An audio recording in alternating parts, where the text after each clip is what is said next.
Well, we're living in an illusion. We've got a booming economy just thanks to cheap money from the ECB, thanks to a weak euro supporting our exports.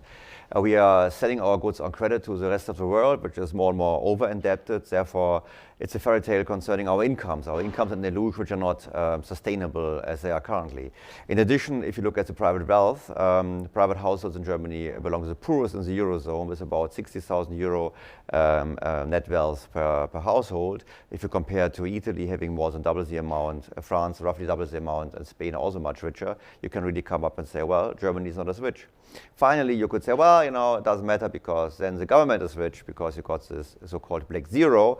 If you look into it, you really find out that in truth, the German government was running huge deficits in the past years because they have built up huge promises for the future which are not funded, and they are underinvested in the core infrastructure of the country and in the education system, therefore undermining future ability to Germany to be successful in the worldwide competition.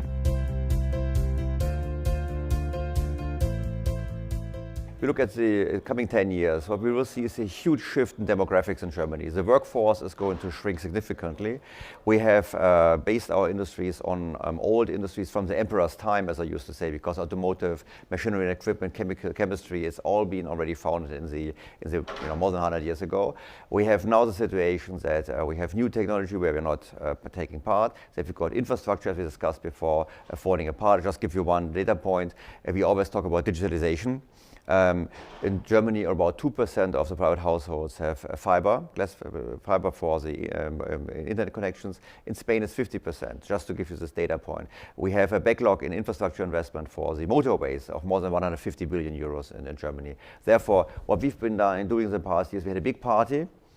We had good times, and politicians wasted the money on social welfare and other more or less sensible projects. And now, as the economy turns down, we will find out that we didn't prepare for these times and rather should have done it differently.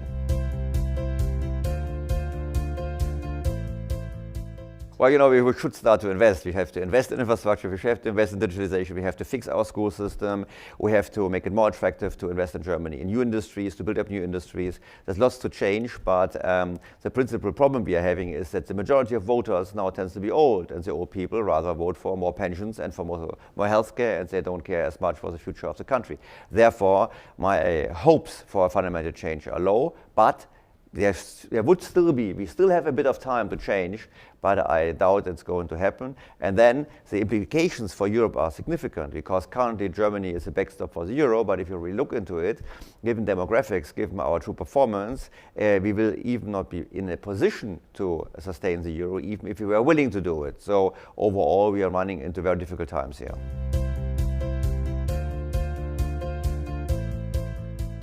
Well, the Eurozone is not fixed. The problem is not over. We just, thanks to Mario Draghi, the problem has been suppressed because he made money basically cheap.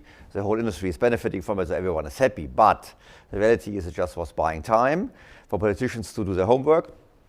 And politicians didn't do their homework. And therefore, we have still the two big problems. We have divergent competitiveness. We didn't see a convergence. We saw more and more divergence, even in the past 5 to 10 years.